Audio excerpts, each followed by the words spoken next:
La démarche dont on va vous présenter aujourd'hui ressemble un petit peu à ce qu'on a pu faire pour Adrénaline, pour ceux qui étaient là ce matin, qui implique donc gestionnaire, clinicien, moi comme chercheur. Donc, c'est aussi une recherche qui est participative, qui nous a amené à être beaucoup en interaction en cours de route. Je veux souligner aussi l'implication de Natacha Brunel, avec qui on va continuer d'interpréter les résultats. On en est à des résultats qui sont préliminaires, comme vous verrez. Donc, on va aller plus loin dans la diffusion, puis on va travailler ensemble bientôt. Et puis, Christelle Aluni-Menekini aussi, une agente de recherche qui s'est impliquée, et Valérie Aubu, qui est ici dans la salle, qui a beaucoup travaillé aussi dans les entrevues et l'analyse. Alors, merci de votre implication. Rapidement, vous voyez ici les grands éléments qu'on va présenter.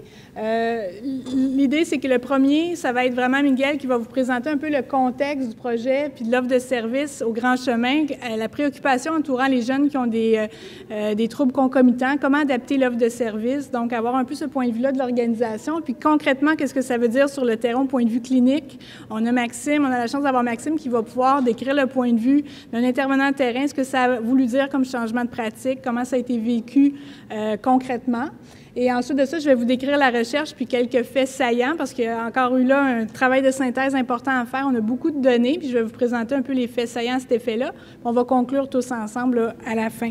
Alors, sans plus tarder, Miguel va vous entretenir sur l'esprit du projet puisque c'est les Centres Le Grand Chemin brièvement aussi.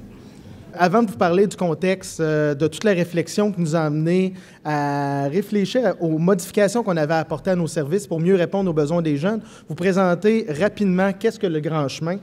Puis là, il faut que je vérifie. Je pèse ici, Karine? Oui, voilà. Ah, excellent.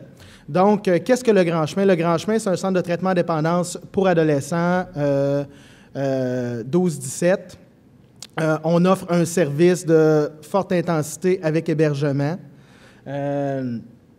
Nous sommes à but non lucratif et on offre des services complètement gratuits. Nous avons 3 points de service. Les Grands Chemins, c'est un point de service à Montréal, un à Québec et un en Mauricie, qui dans les 3 points de service ont la même structure d'équipe de travail et la même structure de programme. Donc, les problématiques desquelles on parle en dépendance jeunesse, c'est bien sûr alcool-drogue, également cyberdépendance où on fait une détection systématique et on offre le service de traitement s'il y a lieu. Et maintenant, on est en train de développer dans le cadre du projet de recherche de Magali Dufour, dans lequel s'investit énormément aussi Sylvière Gagnon, un projet de recherche pour venir développer des outils d'évaluation, de détection et d'évaluation en cyberdépendance qui nous amènent vers un traitement spécifique au niveau de la cyberdépendance. Ceux que ça intéresserait, ça va me faire plaisir de pouvoir en discuter plus longuement avec vous.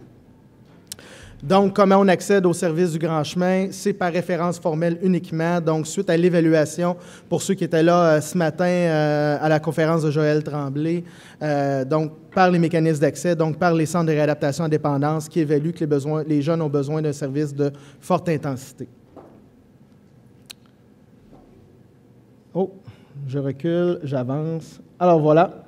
Nos approches principales, donc nous, on a choisi de travailler dans le contexte d'entretien motivationnel. Comme vous avez pu sûrement le mesurer de votre côté aussi, ceux qui travaillent avec les jeunes, on ne travaille pas avec des demandeurs d'aide généralement quand on travaille en jeunesse. On travaille avec des gens qui ont besoin d'aide, mais qui ne sont pas des demandeurs. Et on a un grand travail à faire au niveau de la motivation et de la prise de conscience de leur situation problématique. Donc, l'entretien motivationnel est une approche toute très bien conçue à cet effet-là. Donc, on travaille aussi en cognitivo-comportemental. Étant donné qu'on est en jeunesse aussi, beaucoup de techniques d'impact, des techniques qui accrochent, qui sont très physiques, visuelles, donc qui permettent aux jeunes d'aller plus loin. Et on travaille avec diverses modalités d'intervention, avec des jeunes qui sont admis, qui sont en hébergement. Ça nous permet de travailler en groupe, en individuel, mais aussi en contexte de vécu partagé. Donc, on offre un service très complet en ce sens-là. Notre équipe d'intervention regroupe des techniciens et des professionnels. J'essaie d'aller vite en vous disant les choses importantes. Donc, on offre le service du soutien à l'attente jusqu'à la réinsertion sociale. En fait, quand je dis soutien à l'attente, c'est qu'il y a bien sûr une période de temps entre la détection qui est faite par les mécanismes d'accès et les services qu'on offre chez nous. Alors, on offre un service de collaboration avec les CRD au support à l'attente qui peut prendre plusieurs formes, tout dépendant des régions du Québec, allant du soutien téléphonique, parlant de visite du centre d'accompagnement, donc de téléphone aux parents. Ça peut prendre plusieurs modalités. Notre hébergement est de 8 à 10 semaines et on offre un service post-traitement de 16 semaines. Je pèse tout le temps sur le mauvais bouton. Voilà. On arrive à comment ça se fait que le Grand Chemin s'est posé des questions sur les services qu'on donnait. Qu'est-ce qui a emmené ça? On a eu la chance en 2009 qu'il y ait eu une étude évaluative des services jeunesse en Mauricie. Donc, il avait évalué les services offerts par le Centre de réadaptation et dépendance de la Mauricie, dont Rémi, et bien sûr également ceux du Grand Chemin. Et dans les chiffres, dans ce qui était ressorti de cette étude-là qui était menée par Karine Bertrand, à l'époque, là, vous commencez à faire le lien, hein? Ils font une recherche à Karine Bertrand en 2009, puis, ben oui, il y a une suite en 2014, ce qui est génial, au niveau de la continuité. Donc, nous, on avait été frappés, moi personnellement, j'avais été frappé par ces chiffres-là, ce qui nous démontrait vraiment une présence marquée de problématiques de santé mentale chez nos jeunes. Dans le fond, plus le jeune avait une problématique de santé mentale importante, il avait une présence de détresse, plus la problématique de dépendance à la substance était aussi grande et plus l'intensité de service pour y répondre devait être importante. Fait que là, on était resté avec l'idée que c'est peut-être pas tous nos jeunes qui sont dans nos services qui ont besoin de la même intensité. On était parti avec cette idée-là. La deuxième, c'est que leur famille démontrait une détresse plus importante aussi. Et ça nous interpellait parce qu'on sait par d'autres recherches sur lesquelles s'est impliquée aussi Mme Karine Bertrand, qui est très importante dans la vie de nos services, c'est que le meilleur prédicateur de la réussite des objectifs du jeune, c'était l'implication de la famille. Mais si cette même famille-là est hypothéquée, bien, on part avec deux prises, là. Donc, on devait nécessairement en tenir compte dans nos services. Et le troisième constat, c'est que nos services, et ça, on en était très heureux, permettaient aux jeunes qui avaient une problématique de santé mentale d'améliorer leurs conditions. Il y avait une amélioration significative, donc une détresse psychologique qui diminuait à l'intérieur de nos services. Donc, on pouvait se dire, on va continuer de travailler avec notre structure, on ne remettra pas tout en question. Par contre, c'est qu'il y a une détresse qui était quand même maintenue, qui était toujours présente et mesurable suite à nos services. Et on sait par d'autres recherches que si on n'interpelle pas bien puis qu'on n'évalue pas bien la problématique de santé mentale d'un jeune, puis qu'on n'en tient pas compte dans notre programme de réadaptation qui leur est offert, bien, on risque qu'il y ait des rechutes à répétition. Donc, moi, ça m'a interpellé, puis ça a interpellé toute l'équipe de réflexion avec laquelle on était au Grand Chemin. À partir de là, bien, on s'est dit, il faut que nos réflexions emmènent à certaines décisions, à certaines orientations. Donc, on s'est dit, premièrement, on doit améliorer l'accessibilité de nos services. Comment est-ce qu'on a fait ça, améliorer l'accessibilité de nos services? Bien, en s'assurant de les admettre le plus rapidement possible et en s'assurant aussi de prioriser ceux pour qui la détresse était la plus importante. Bon, au début, là, on était bien positif. On s'est dit, tous ceux qui ont un diagnostic ou qui sont détectés par les GT comme ayant une problématique potentielle de santé mentale, on va les admettre prioritairement. C'est parce que c'était 75 % de notre clientèle. Fait que là, il y a du monde qu'on n'aurait plus jamais admis. Ça ne marche pas. Fait que là, il a fallu rebrasser ça et on a choisi de focusser toujours, puis je vais vous expliquer pourquoi, toujours en collaboration, en fait, avec l'équipe de recherche de Karine Bertrand, parce qu'on a investi dans un processus de recherche-action qui nous a permis de s'ajuster au fur et à mesure. Donc, dès le début, l'équipe de Karine était impliquée en termes de conseils dans les décisions qui ont été prises. Ça, en passant, pour nous, ça a été un des éléments gagnants. C'est que dès le départ, aller chercher l'expertise et la connaissance dans les décisions qui sont prises. Ça, pour nous, c'est un élément gagnant. Donc, on s'est dit, bien, partons avec l'élément qui démontre une détresse la plus importante. Donc, les jeunes qui avaient présenté des idéations suicidaires dans les 30 derniers jours ou qui avaient passé à un acte suicidaire, on allait les admettre prioritairement. Donc, c'était la façon de prioriser l'accès aux services.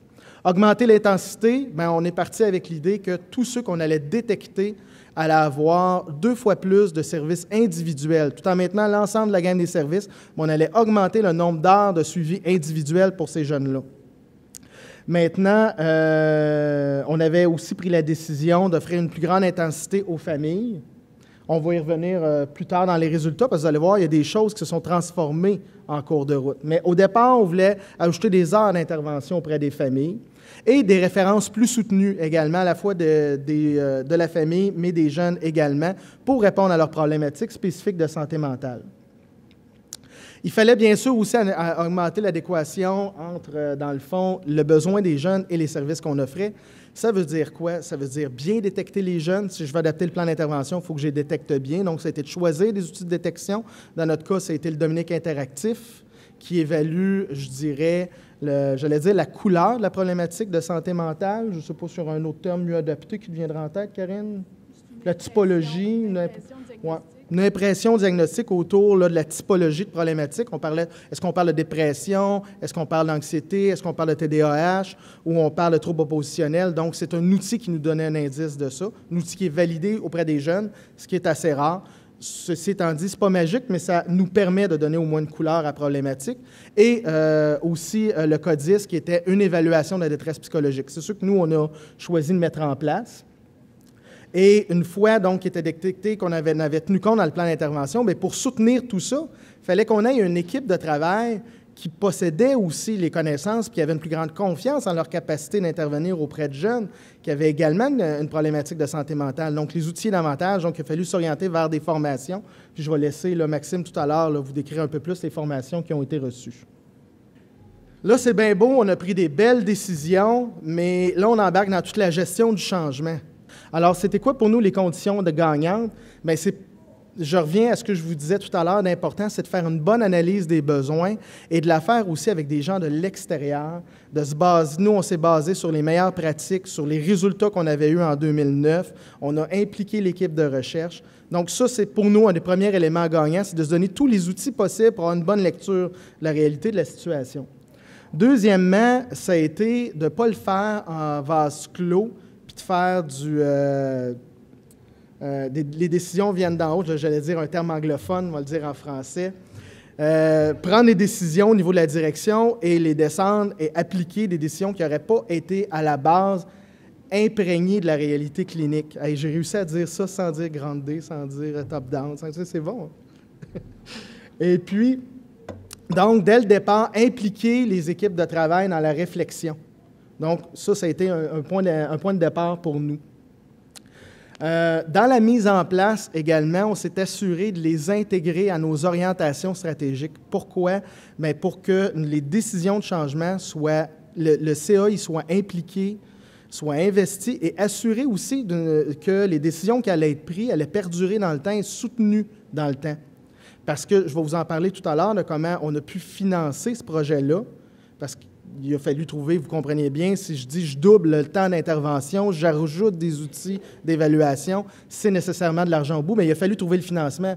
Mais on ne voulait pas financer quelque chose qui allait durer un an et demi de recherche, puis qu'après ça tombe à l'eau. On voulait avoir que ça perdure, donc les intégrer dès le départ dans nos orientations stratégiques, s'assurer de bien inscrire dans nos protocoles d'organisation, dans nos procédures, l'ensemble des changements, et d'assurer un support adéquat aux équipes de travail.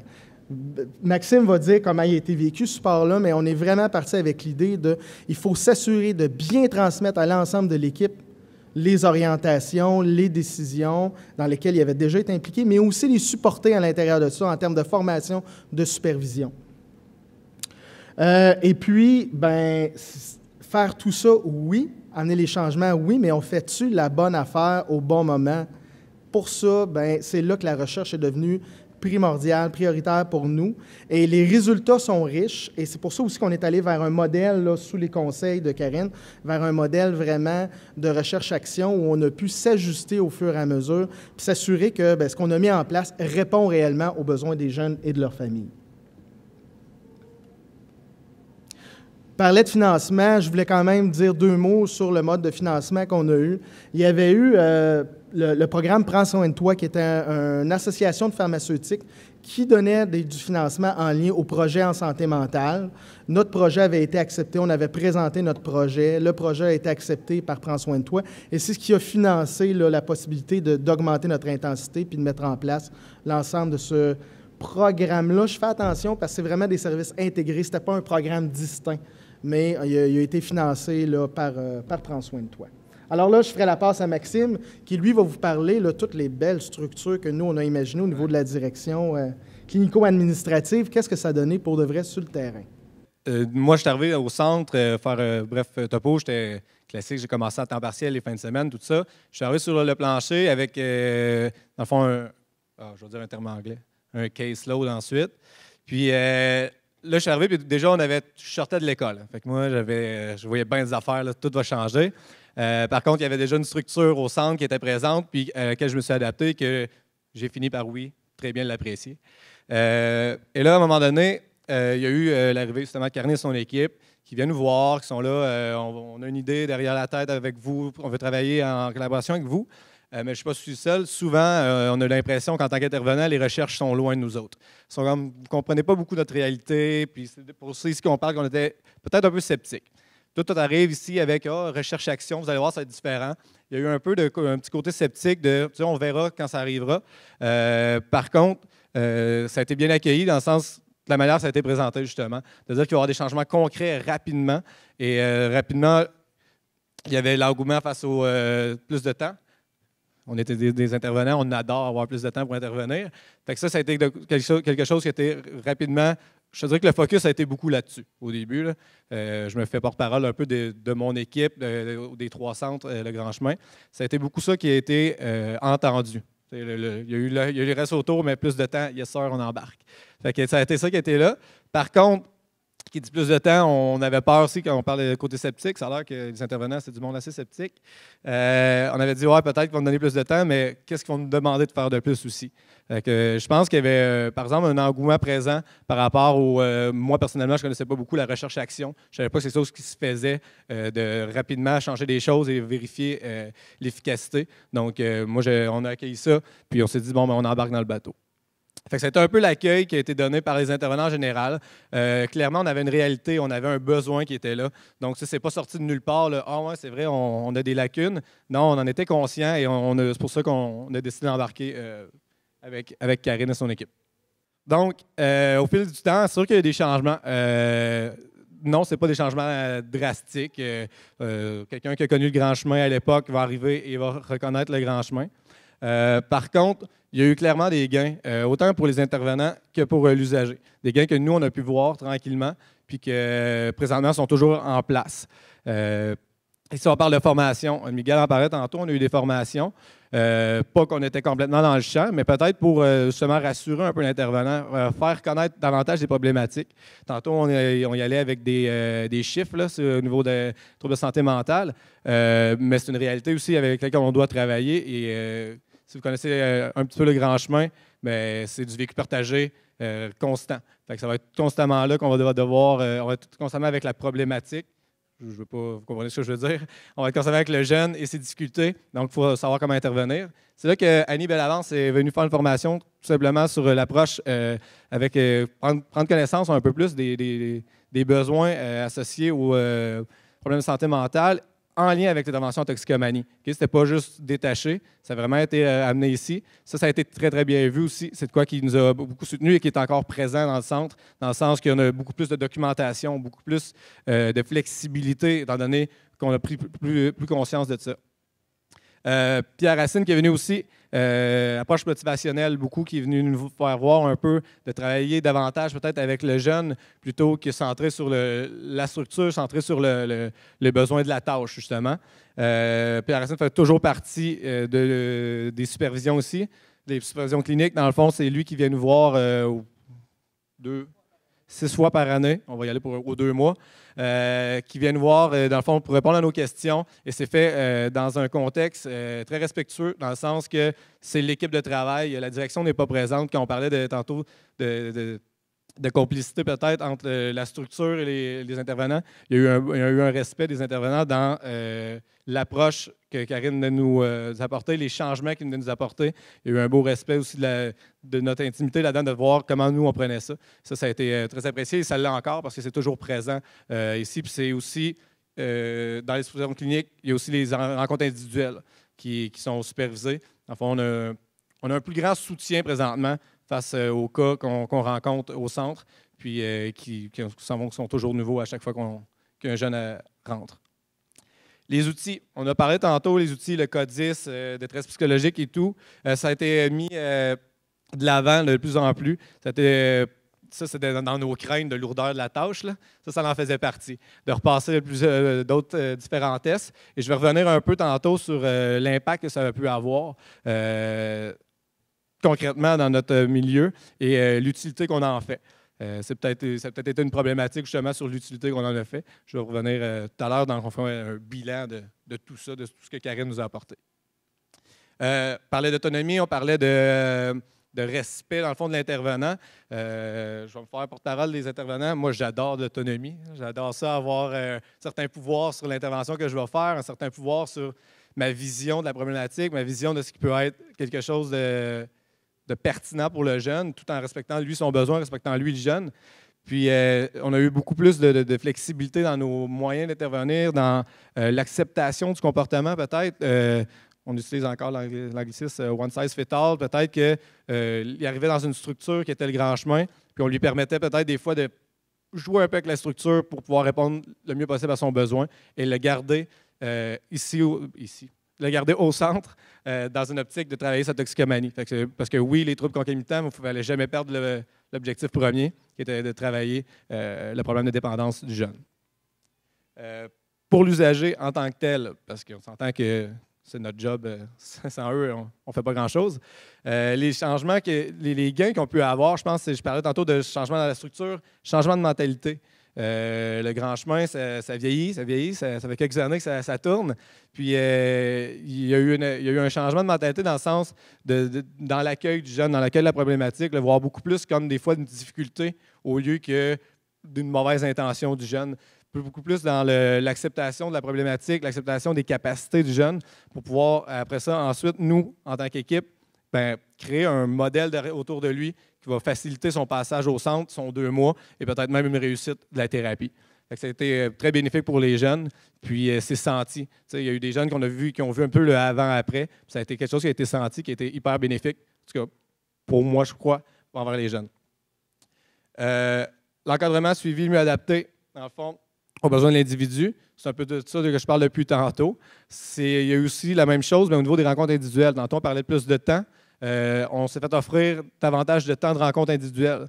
Parce que bien beau arriver avec une problématique et vouloir soutenir le besoin du jeune, mais encore, il faut le connaître. Fait que, en alliant cette flexibilité-là d'avoir davantage de rencontres individuelles, on a pu beaucoup mieux connaître la vision du jeune de sa problématique, parce que oui, on a dû faire aussi beaucoup d'éducation. Donc, il y a toutes ces facettes-là aussi qui ont été rajoutées, qui étaient hyper bénéfiques, parce qu'on avait présentement, grâce aux formations, qu'on avait les outils pour pouvoir adapter les services aux jeunes et adapter aussi son quotidien au centre pour qu'il puisse passer, dans le fond, son 2 mois dans un contexte où ça pourrait être bien. Plus grande compréhension, ouverture, je pense que je l'ai nommé encore ça aussi assez régulièrement pour les jeunes. Et la psychoéducation aussi, tout ce qui est justement l'éducation, parce que malheureusement, on avait des jeunes qui arrivaient avec une problématique et outre le nom de leur problématique, ils ne savaient pas grand-chose d'autre. Fait que ça a été très, très bénéfique pour le jeune en tant que tel, pour la clientèle aussi qui est au centre. Et c'est quoi aussi qu'on a dû faire des fois auprès du groupe, tout simplement d'une compréhension de la problématique auprès du groupe pour qu'ils puissent l'accepter eux aussi, parce qu'ils ne veulent pas l'intervention de groupe. Ça a ses forces, ça a ses difficultés. Et des fois, justement, il y a des comportements qui devenaient peut-être une difficulté au niveau du groupe, mais avec une compréhension, une éducation auprès des jeunes, ça a été un gain qui a été clair là, dans son intégration auprès du groupe de thérapie. Donc, ça fait un peu le topo de tout ce qu'on a pu voir comme gain, tout ce qu'on a pu voir comme gain pour les intervenants et les usagers. Par contre, ça n'a pas été seulement parfait. Il y a eu des bilans qu'on a dû faire à la fin, puis c'est justement la qualité, je pense, d'une recherche-action, c'est qu'on s'est senti aussi beaucoup écouté. OK, ça fonctionne plus ou moins, on en parle, et rapidement, il y a des choses qui reviennent. Et ça a été, je pense, un des points forts justement de la recherche-action avec Karine. voilà, dans le fond, c'est que vous êtes intervenant et ou vous travaillez dans l'intervention, vous savez qu'on a un milieu qui est beaucoup, il faut constamment être en changement, constamment s'adapter, constamment acquérir de nouvelles connaissances. Fait que c'est sûr que dans cette optique-là, c'est quelque chose qu'il faut qu'il continue. Et les constats qu'on a eus, c'est par rapport justement aux fameuses heures de plus là, qui nous avaient donc bien accrochés. On s'est rendu compte que c'est très utile. Par contre, dans une approche où on utilise l'entretien motivationnel, le respect du besoin du jeune, ça va varier dans le 2 mois. Okay, ça ne sera pas toujours un besoin de 2 heures de rencontre par semaine. Ce ne sera pas toujours besoin d'une plus grande présence. Donc, de mettre ça, dans le fond, systématique, 2 heures de rencontre par semaine, c'est peut-être là aussi qu'il faudrait varier. Il faudrait peut-être avoir une plus grande flexibilité dans le temps de bureau, le temps de rencontre, le temps d'intervention, de suivi de dossier.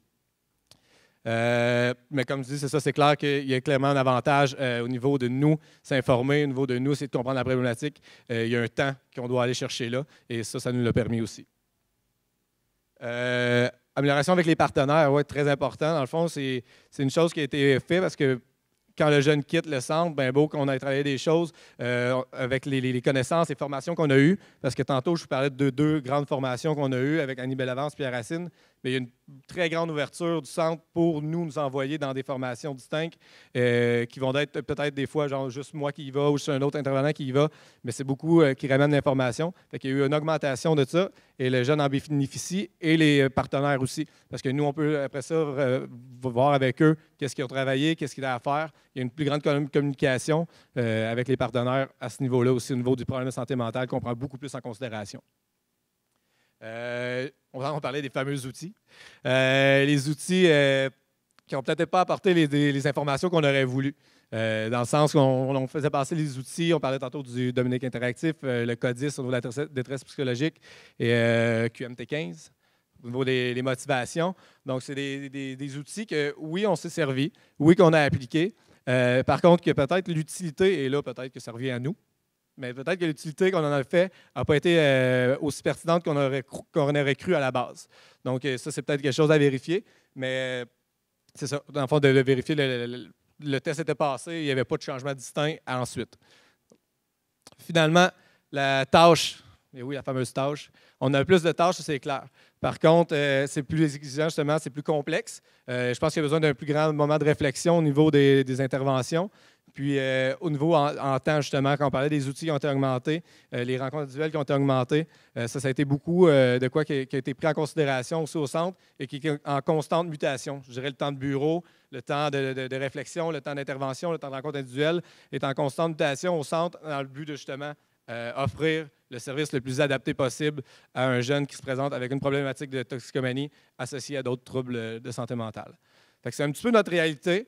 Je te dirais, comme si je parlais juste avec quelqu'un, je vous dirais que clairement, la recherche-action est très adaptée, probablement à tous les milieux, mais pour un milieu comme le Centre de Grand Chemin, où on est constamment avec le jeune, ça a été de quoi qui a été très bien apprécié par les intervenants qui ont été présents durant tout le processus. Et c'est quelque chose aussi qu'on croit nécessaire dans un contexte comme le nôtre, puis qu'on espère que ça va continuer. Vous avez eu le point de vue un peu de l'origine du projet, puis déjà, point de vue très concret de quelqu'un qui l'a vécu. Moi, je viens aussi, avant d'arriver aux résultats de recherche, peut-être vous présenter la réflexion aussi conceptuelle qui découle aussi de la littérature, qui nous a amené aussi à réfléchir le projet en cours de route avant d'aller collecter des données. Donc, comme on disait, c'est un projet qui a évolué, par exemple, les critères pour donner un accès prioritaire à tous les niveaux. Il y a eu des éléments qui ont été évolutifs. Alors, peut-être ramener, là, on change un petit peu la diapo de forme, là, puisque c'est un extrait, en fait, des meilleures pratiques qui avaient déjà été présentées à la journée annuelle en santé mentale, qui sont des données avec lesquelles on a pris certaines décisions, qu'on a discutées.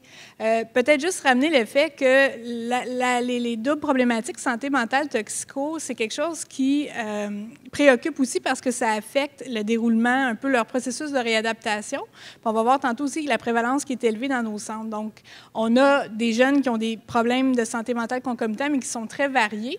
Alors, l'esprit du projet ici, c'est pas de développer, par exemple, un modèle d'intervention très spécifique, par exemple, sur stress post-traumatique toxico ou dépression toxico, mais de réfléchir à adapter des services à une clientèle qui présente souvent un cumul de problématiques et que c'est aussi des profils qui sont très hétérogènes. Donc, ça demande aux services de s'adapter à des situations complexes et très variées quand même d'un jeune à l'autre. Tantôt, on disait l'expression anglaise « one size fit all », ça ne fonctionne pas, mais on peut avoir quelques grands principes pour nous guider. Alors, peut-être rappeler le fait que quand on dit que c'est complexe, on sait qu'on a des taux de rechute plus élevés chez ces jeunes-là, mais en même temps, chez ceux plus spécifiquement qui vivent une dépression, parfois, ils vont s'accrocher plus longtemps en traitement, peut-être avec une détresse qui est ressentie, puis un plus grand besoin de rechercher et d'accepter l'aide par rapport, par exemple, à des troubles extériorisés. Donc, juste pour illustrer que ça affecte le processus de rétablissement, mais pas toujours de façon aussi simple que trouble de santé mentale égale abandon en traitement, c'est plus complexe que ça. Mais clairement, ça affecte l'intervention qu'on doit leur apporter. On sait aussi, bon, la question des multiples diagnostics, peu importe les études qu'on regarde dans les populations cliniques, on a de multiples diagnostics, souvent 2, 3 troubles qui sont présents en même temps, en plus de la toxicomanie. Donc, c'est le cas au Grand Chemin. On voit aussi que le mécanisme d'appariement dont on parlait ce matin a fait son œuvre, puisque plus on a de troubles concomitants, plus on va recommander une intensification des services. Ça fait partie d'ailleurs de l'adaptation qu'on a, mais déjà d'emblée, étant donné qu'on est dans un cadre résidentiel, on avait en 2009 comparé les jeunes en cadre externe par rapport à résidentiel, puis c'est certain, et c'est ce qu'on s'attend, les doubles problématiques sont beaucoup plus complexes, par exemple au Grand Chemin qui offre des services résidentiels. Et donc, on sait aussi que c'est associé à un haut niveau d'utilisation des services. Donc, on voyait le cumul d'effets des services ce matin, mais déjà, ces jeunes-là s'inscrivent dans une trajectoire de service où c'est probablement souvent pas la première fois qu'ils ont des services en toxicomanie, et sans compter qu'ils ont plusieurs acteurs dans leur vie.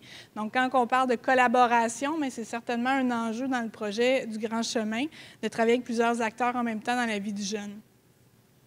Bon, il est un petit peu, peut-être, ça fait des casiers avec des chiffres. Peut-être juste porter attention, ça, c'est des données qui ont été publiées à partir de l'étude de 2009 pour démontrer, quand on parle de détresse psychologique ici, c'est pas juste la détresse psychologique des jeunes, c'est aussi s'attarder à la détresse psychologique des parents. Donc, ça, c'est un élément qui a été nommé et qui a été intégré dans le projet.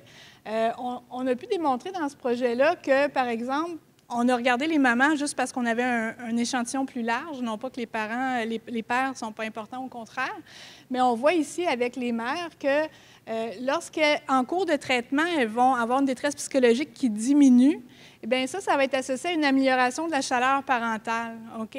Et la chaleur parentale, c'est la sensibilité, la capacité d'être en ouverture aux besoins, à identifier puis à être ouvert aux besoins de son jeune, qui est très interreliée à l'amélioration de la divulgation des enfants. Donc, les adolescents, leur capacité à se livrer à leurs parents va être interreliée à la sensibilité des parents, être capable de les écouter.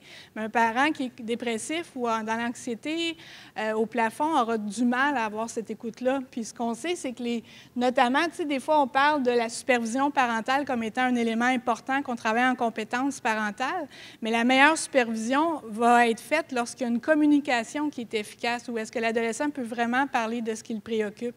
Alors, on est venu jouer là-dessus. Donc, les parents qui ont participé au Centre Le Grand Chemin, plus leur détresse psychologique diminuait, plus ils arrivaient à écouter leur enfant, plus leur enfant discutait avec eux. Et ça, c'était directement lié à la diminution de la gravité de la consommation chez le jeune. Comme quoi, quand on dit s'occuper de la détresse du parent, ce serait un mandat différent parfois qu'on entend, mais en fait, si on veut bien s'occuper de la consommation puis du problème de toxicomanie du jeune, c'est aussi s'occuper de la détresse des parents, qui est aussi interreliée à sa capacité, en termes de parents, de s'occuper de son enfant. Donc, tout ça est interrelié, et puis je pense que de prendre conscience de ça, ça faisait partie des constats qui étaient intégrés dans la réflexion au Grand Chemin. Et aussi le fait que plus ils s'impliquent dans les services qu'on leur offre aux parents, bien, vous voyez, la flèche est directement liée à une amélioration chez le jeune. Donc, on a pu démontrer que plus ils s'impliquent, plus aussi ils vont être meilleurs à agir, à interagir avec leur enfant pour que celui-ci se sente en confiance de lui parler de ce qui le préoccupe et de où est-ce qu'il va sortir le vendredi soir, etc. Mais aussi, c'est directement lié à une amélioration. Donc, je voulais vous présenter ça. C'est résumé, si jamais vous voulez aller plus loin, dans les abrégés du risque qui sont disponibles sur le site Web du risque. Alors, je fais une petite info-pub, mais par Google, vous trouvez facilement le site Web, puis vous avez l'abrégé vulgarisé de ces résultats-là. Mais je vous présentais ça comme étant un des éléments qui a contribué à la réflexion sur l'adaptation des services. Comment s'adapter à la détresse du jeune, mais tenir compte de la détresse des parents aussi. Au niveau des meilleures pratiques, un des constats, je vais vous partager un peu les grandes lignes des meilleures pratiques qui ont tenté d'être intégrées dans cette adaptation de l'offre de services-là. On a des essais contrôlés avec des données probantes sur un modèle d'intervention spécifique qui est davantage efficace. On en a là, des études vraiment avec groupe contrôle. Et ces contrôles-là, on a fait une revue systématique l'année passée. On en a identifié seulement 5, avec des troubles très variés, dépression, stress post-traumatique, etc. Donc, on n'est pas à un niveau de connaissance pour dire voici le manuel d'intervention où, par exemple, on a 4-5 principaux troubles concomitants et appliquer ceci, appliquer cela. On n'est pas à ce niveau de connaissance-là. Puis même au niveau de notre type d'offre de service, on a très peu d'offres de services, comme par exemple la clinique Cormier-Lafontaine pour les adultes, qui est une 3e ligne spécialisée en santé mentale, donc qui va intégrer un traitement du début à la fin par la même équipe clinique. On est davantage dans un mode d'adapter une offre de service et de travailler en intégration, mais celle-là transversale, comme je l'ai indiqué tantôt. Donc, ce n'est pas d'offrir le traitement intégré au complet, mais d'être capable de mieux tenir compte de la double problématique et de mieux travailler en collaboration. C'est vraiment dans cet esprit-là que le projet Au Grand Chemin est né.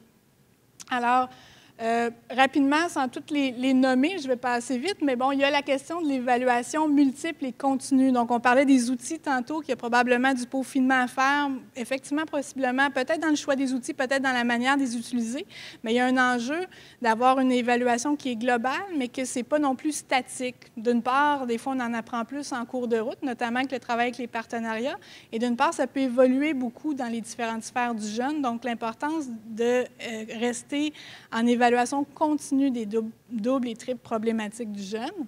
Ça, c'est sûr que ça fait consensus. Des modalités thérapeutiques qui permettent de favoriser l'engagement et la persévérance, qui est un enjeu particulier en troubles concomitants. Donc, tantôt, on parlait d'être l'autonomie du clinicien, d'être plus flexible, de tenir compte aussi dans la psychoéducation de certains éléments liés aux problèmes concomitants. Tous ces éléments-là d'adaptation peuvent être des éléments qui contribuent à favoriser l'engagement et la persévérance chez le jeune.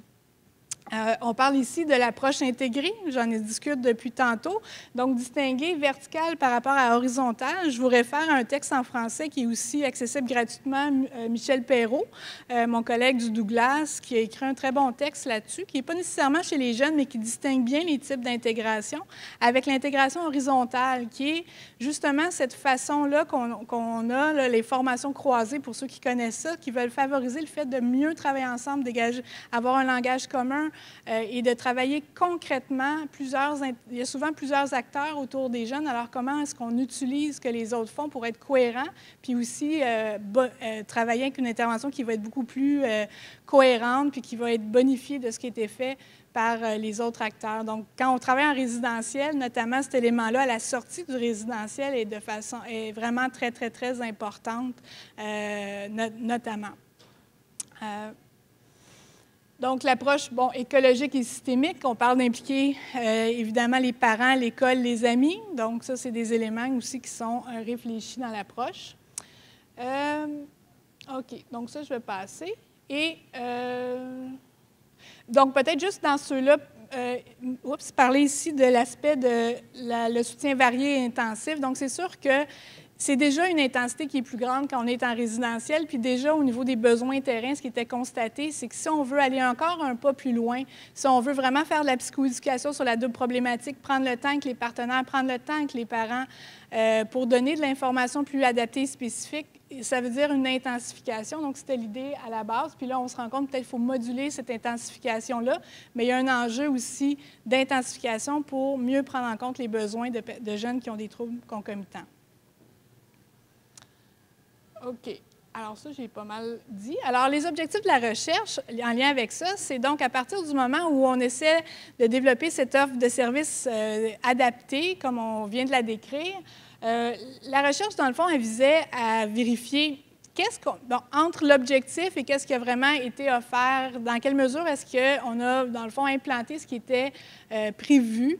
Donc, on a certaines données dans le sens aussi d'aller voir le type de service qui a été offert, puis dans quelle mesure ce service-là est intégré. Et aussi, on a été voir la perception des jeunes, des familles, des cliniciens gestionnaires et des gestionnaires sur le programme. C'est quoi les valeurs et qualités du programme? C'est quoi les facilitateurs et les obstacles à l'implantation? Donc, ça a été tous des éléments qui ont été couverts. Je vais passer rapidement sur la méthodologie. Je ne présente pas toutes les données parce que ça a été déjà un défi de synthétiser et je vais sûrement encore synthétiser un peu de la présentation. Vous aurez plus de détails sur le site web avec la présentation. Mais je vais vous présenter certaines données de l'analyse des dossiers cliniques. Les dossiers cliniques, c'est qu'on a pris, dans le fond, durant la période d'implantation, tous les jeunes inscrits au Centre Le Grand Chemin. Ça a été des données informatisées clientèle qui ont été anonymisées, qu'on a juste pour faire un portrait plus exhaustif de qui étaient ces jeunes dans le programme.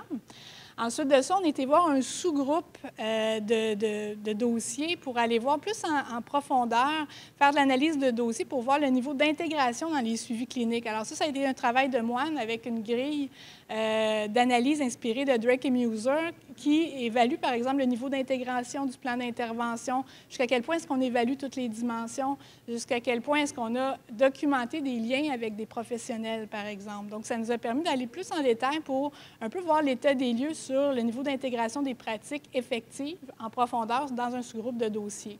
Donc, on a fait cet élément-là. Puis sinon, on a fait des entrevues individuelles puis des focus group auprès des acteurs clés que j'ai nommés précédemment. Donc, je vais vous présenter un petit peu un concentré par rapport à ces éléments-là. Donc, ça, c'est plus le détail, mais je vais avancer tout de suite. Alors, résultats préliminaires. Juste pour me le situer dans le temps. OK. Alors, sur les dossiers cliniques, alors quelques chiffres, parce que d'après Serge Brochu, ce matin, il faut donner des graphiques et des chiffres pour avoir l'air d'un vrai chercheur, mais sinon, je vais quand même vous dégager certains constats qualitatifs qui sont fort intéressants. Alors, ça, c'est des données vraiment clientèle, voyantes le 1er octobre 2012, 30 septembre 2013. Simplement pour situer qui sont ces jeunes, on a les 300, je vais surtout commenter ici. Alors, déjà, on voit que dans les critères, on a mis environ les 2/3 des jeunes. Ça peut varier d'un centre à l'autre. Alors là, il faudra aller pousser plus loin. Vous avez des données en passant qui sont très chaudes, qui ont été présentées au mois de juin à l'équipe, discutées et après l'été, rediscutées, mais il y a des éléments qui nous disent qu'on va pousser plus loin. Est-ce qu'à Québec, la clientèle est différente? Potentiellement plus de références des C3S avec des jeunes qui potentiellement seraient peut-être un petit peu plus légers en troubles de santé mentale. Ou encore, est-ce que c'est une application différente des critères pour faire finalement orienter vers un programme concomitant par rapport à un programme régulier? Alors ça, on pourra aller pousser plus loin. Mais en général, ça nous dit quand même qu'il y a une majorité des jeunes au Centre Le Grand Chemin qui ont besoin finalement d'une adaptation des services en termes soit d'intensification, par exemple. Voilà, donc ça, c'est un des éléments. Pardon. L'idée ici, ce qu'on est allé voir, c'est au niveau plus des grandes catégories de genre et âge sociodémographique. Donc, si vous regardez ici, il n'y a pas nécessairement, ça c'est comment on les répartit, réguliers, concomitants, filles et gars. Et c'est pas, dans le fond, en gros, ici, il n'y a pas vraiment de différence là, dans la façon qu'ils sont distribués, que ce soit en régulier ou concomitant. Donc, on aurait pu s'attendre à ce qu'il y ait beaucoup plus de filles que de garçons, mais ce n'est pas nécessairement ce qu'on a retrouvé. Pour l'âge, bien aussi, l'âge n'est pas nécessairement influencé, entre 15 ans et 16 ans environ en moyenne. Donc, de ce côté-là, il n'y a rien qui est vraiment caractéristique gars-filles ou en termes d'âge nécessairement. Et on voit ici, pour le nombre de semaines, où est-ce qu'ils sont... on voit qu'il y aurait une tendance au niveau concomitant à ce qui poursuit un petit peu plus longtemps durant la phase de l'interne. Pour l'externe, je ne le discute pas nécessairement parce qu'il y a toutes sortes d'enjeux qui ont changé la façon de tenir les dossiers. Donc, est-ce qu'on considère qu'ils terminent leur suivi externe lorsqu'ils ont le BAL de graduation? Pas le BAL, mais l'événement de graduation, en tout cas, ce qui fait que les données sont plus ou moins fiables à interpréter parce qu'il y a un changement dans la façon de calculer le temps d'exposition au traitement. Mais il semble en tout cas qu'au niveau concomitant, il pourrait avoir tendance même à poursuivre un petit peu plus longtemps, mais il faudra aller plus loin dans les données pour voir si c'est vraiment un effet du programme en tant que tel. Mais certainement, il y a des défis, que ce soit au programme interne ou au régulier ou interne concomitant. La question de la persévérance demeure toujours un enjeu lorsqu'on est en résidentiel. Fait que là aussi, il y a certaines préoccupations pour lesquelles on continue de réfléchir. Par exemple, de les faire terminer peut-être sur une impression de succès avec une durée de traitement qui pourrait, dans le fond, être soit par bloc ou variable. En tout cas, il pourrait y avoir toutes sortes d'hypothèses sur la table, mais l'idée, c'est certainement que pour une certaine proportion de jeunes, d'aller jusqu'à 10 semaines de résidentiel, c'est plus difficile, mais ça s'appliquerait pour les jeunes qui aient ou pas des troubles concomitants. OK. Ça, simplement pour illustrer, du point de vue quantitatif, qu'un des enjeux qui s'ajoute ici, c'est la question de la médication. Alors, c'est sûr que lorsqu'on parle de troubles concomitants, ça veut dire des fois outiller les intervenants, les jeunes et les familles à comprendre les enjeux entourant la médication pour les problèmes psychologiques, puis probablement aussi la façon que ça interagit avec leur consommation d'alcool-drogue.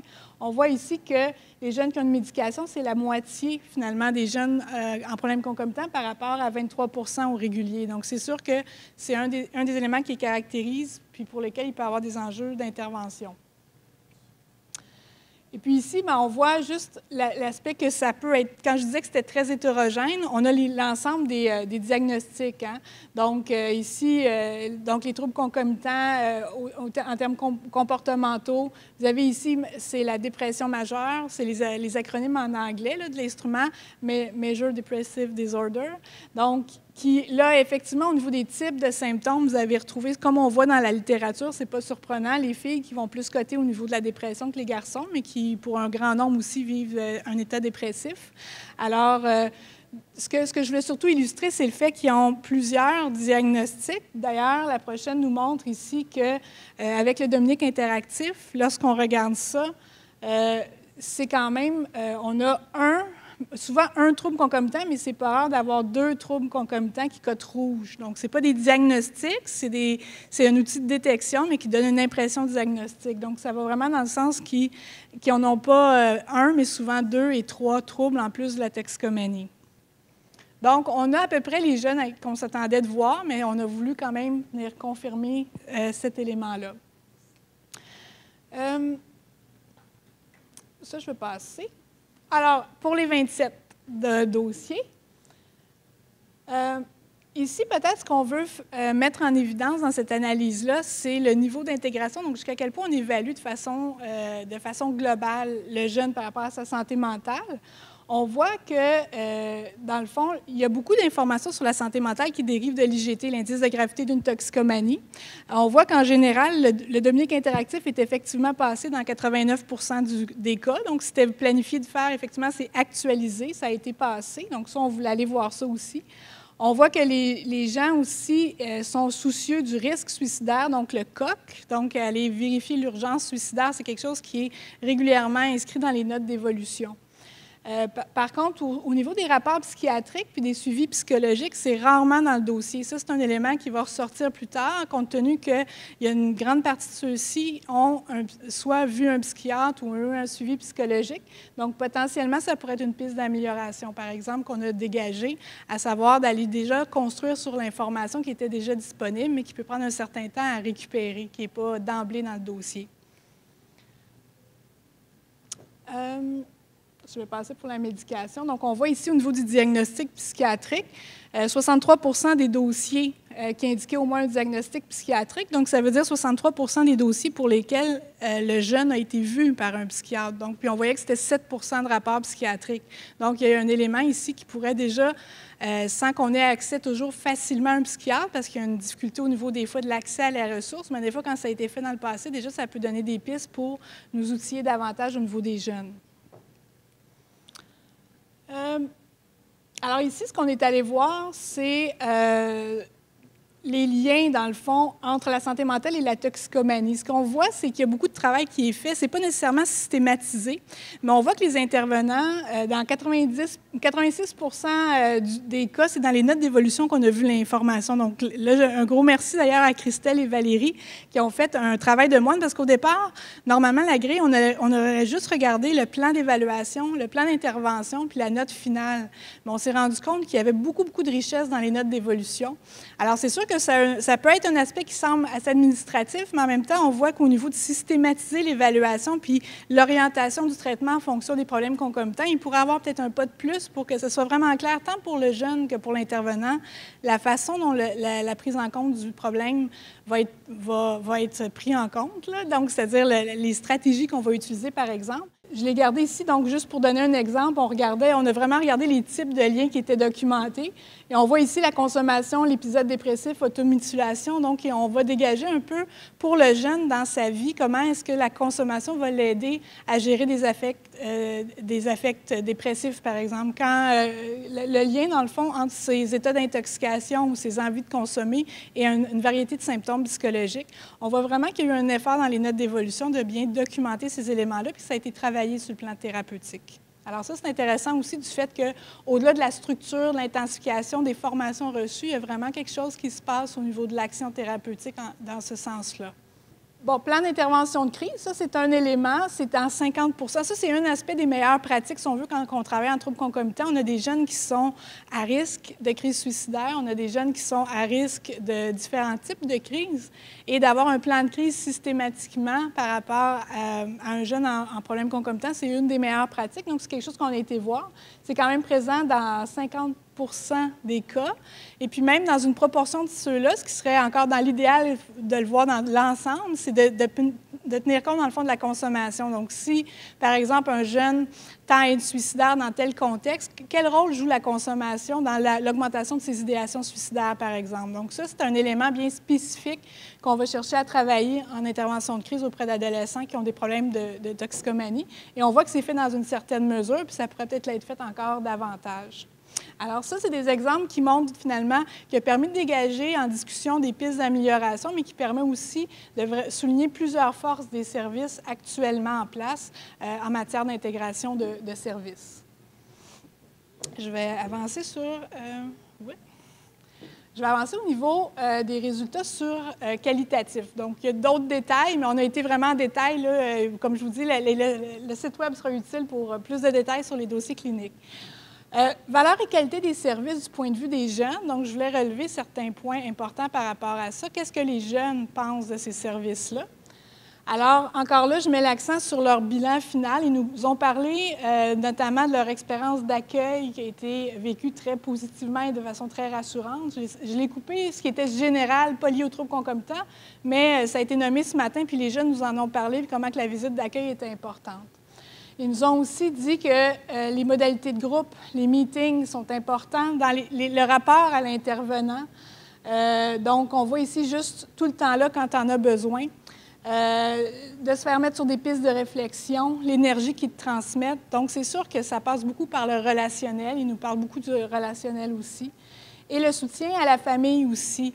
On en a parlé dès le départ, l'intensification, le fait de les impliquer, bien, les jeunes, ça a sorti comme étant un élément important dans un des focus group aussi. Ils nous parlent d'impact positif aussi des services pour eux. Et là, on voit aussi qu'il y a un travail concret, clinique, qu'on a vu dans les dossiers qui fait du sens pour eux. Donc, ils nous disent qu'ils ont travaillé leurs émotions dans leurs mots.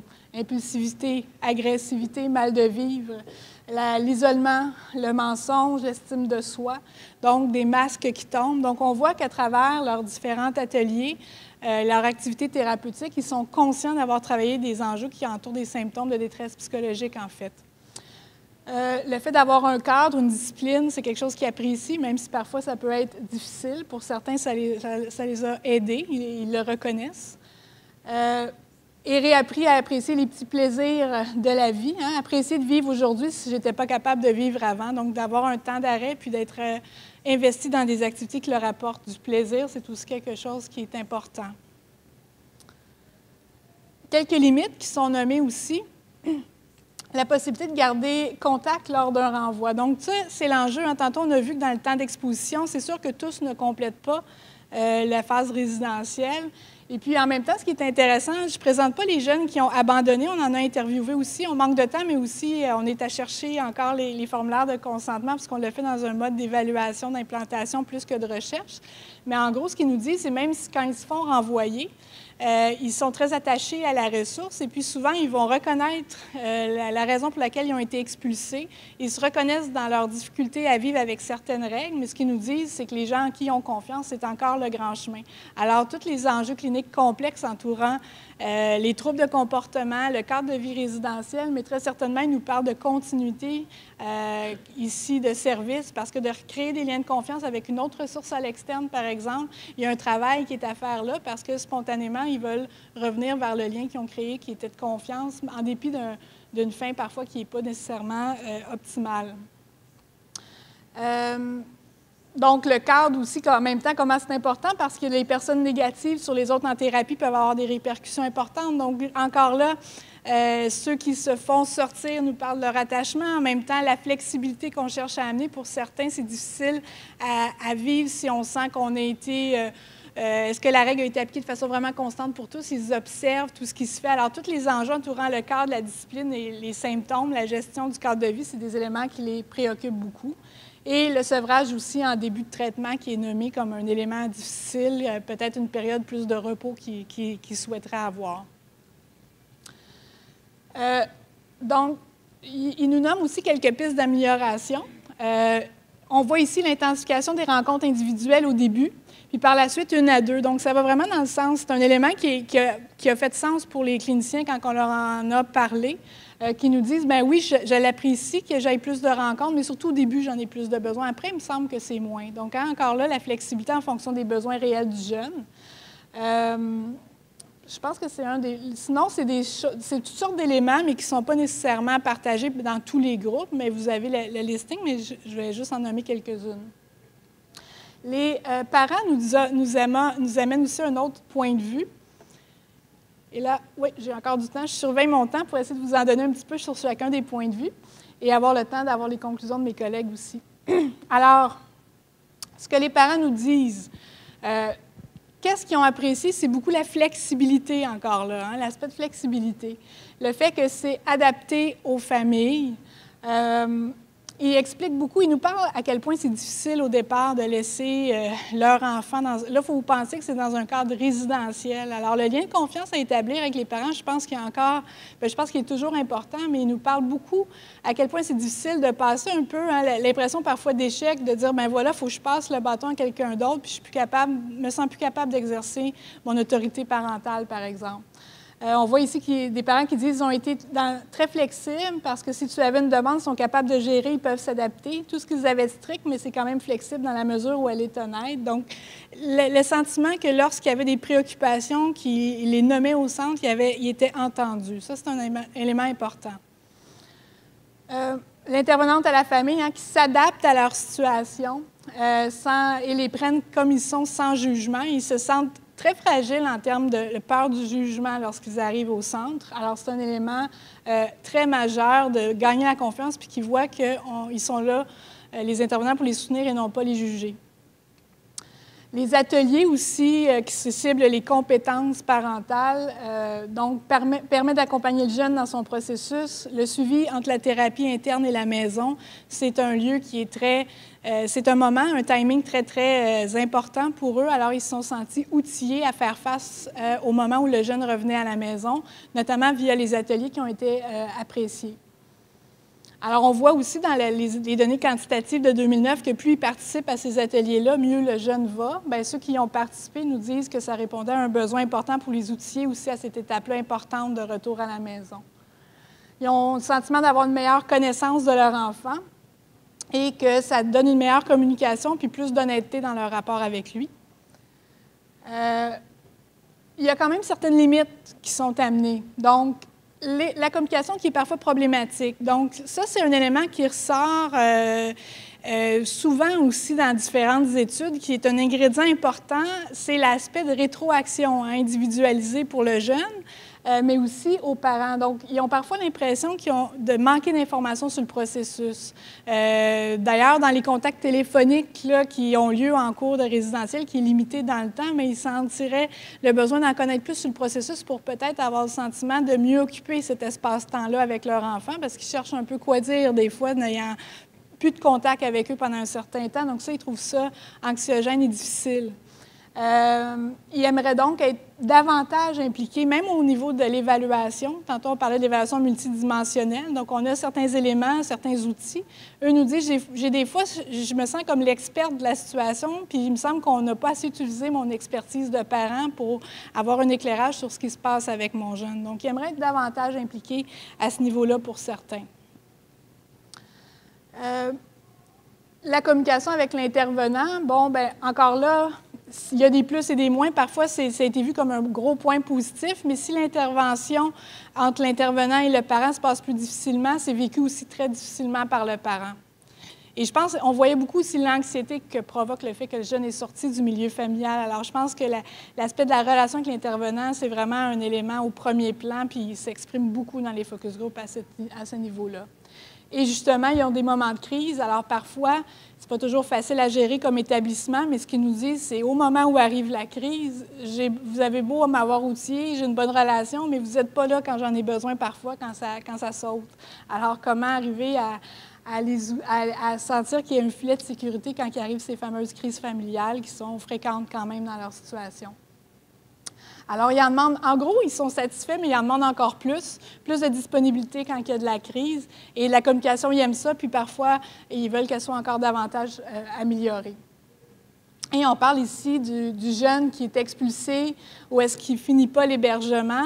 Un peu comme les jeunes le nomment plus loin, il y a toujours un enjeu, comment arriver à en faire ce moment-là difficile, un moment qui est thérapeutique où ils se sentent coachés. Ils disent, là, il est dehors, c'est bien, mais moi, j'ai encore plus besoin de coaching.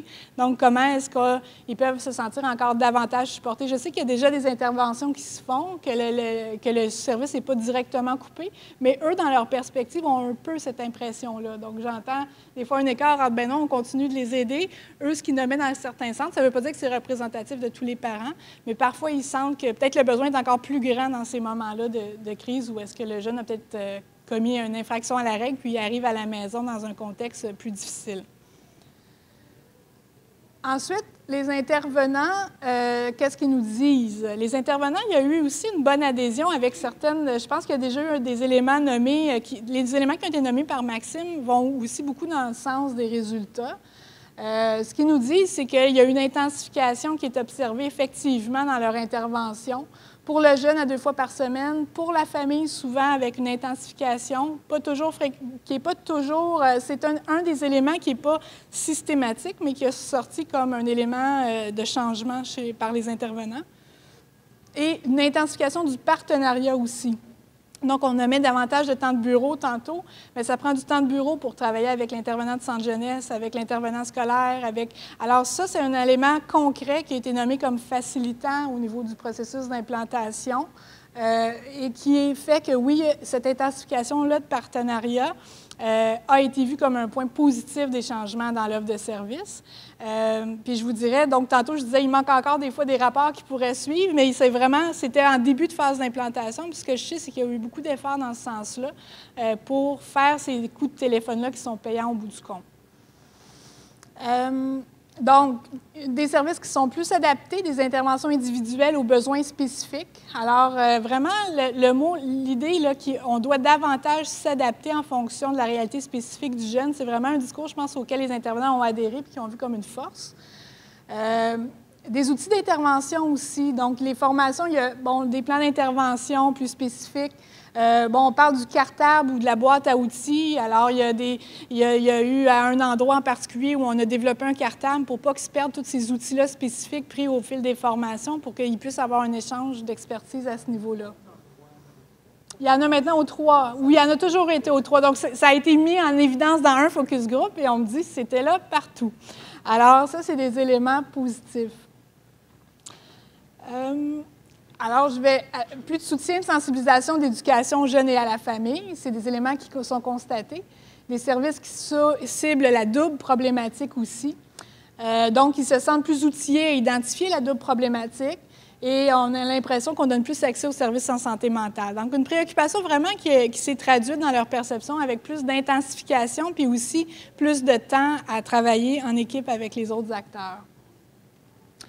Pour les intervenants, ils constatent que les jeunes vivent des succès à travers cet élément-là, puis qu'ils ont aussi une meilleure connaissance puis une compréhension de leurs problématiques de santé mentale. Donc ça, c'est un des éléments qui ressort beaucoup dans les 3 groupes, davantage de psychoéducation, que ça a une retombée favorable pour les jeunes. Que parfois aussi, on a dépisté des problématiques qu'on n'aurait peut-être pas dépistées auparavant. Et qu'on a aussi dans la gestion des groupes peut-être plus une souplesse dans l'application de certaines règles en fonction des difficultés ou des défis particuliers des jeunes, en tenant compte, est-ce que ce jeune-là a un enjeu de réadaptation ici avant de tout de suite aller dans une mesure qui serait peut-être plus punitive, par exemple. Et on nomme ici que plus les parents sont informés des troubles concomitants, aussi plus la famille est informée, mieux ils sont capables de l'aider à leur retour à la maison. Donc ça, c'est à la fois une force, puis ce qu'on a mis dans les pistes d'amélioration, c'est qu'on pourrait aller plus loin dans l'aspect, parce que les parents, en même temps, ils disent on n'a pas assez de rétroaction spécifique sur notre jeune. Fait que ça s'est moins traduit dans l'impression des parents, mais quand c'est fait, quand il y a des interventions dans ce sens-là auprès des parents, bien là, on voit qu'il y a un effet vraiment favorable, mais probablement que l'aspect de psychoéducation puis de rétroaction spécifique, tenant compte des doubles problématiques, pourrait être un élément à pousser encore davantage du point de vue clinique.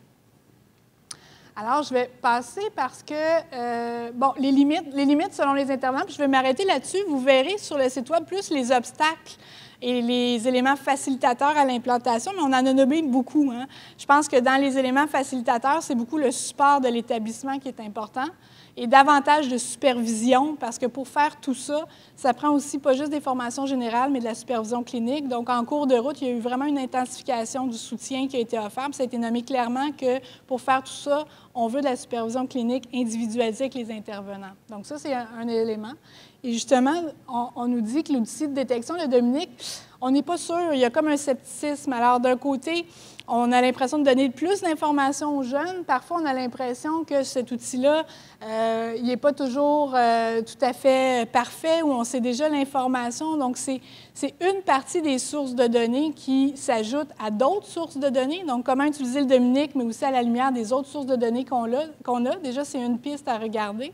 Puis aussi, ce qu'on a mis dans les focus groups, c'est que parfois, on l'a, c'est mis au dossier, puis on continue. Donc, alors, il y avait des fois des divergences d'opinion dans les focus groups où certains disaient, ben non, moi, je trouve ça super utile, qui n'était pas nécessairement majoritaire, mais ceux qui trouvaient ça utile, c'est ceux qui l'utilisaient pour faire de la psychoéducation auprès du jeune, donc il y a eu un retour. Mais le retour des résultats, il ne se faisait pas de façon systématique. Donc, ça, c'est un des éléments à voir. Est-ce que c'est l'outil qu'on garde ou pas? Mais peu importe l'outil qu'on conserve, c'est comment la manière d'utiliser un outil d'évaluation à des fins cliniques. Probablement que ça demande davantage encore de formation, de supervision, parce que c'est quand même un élément qui était plus nouveau dans les pratiques puis qui est quand même assez complexe.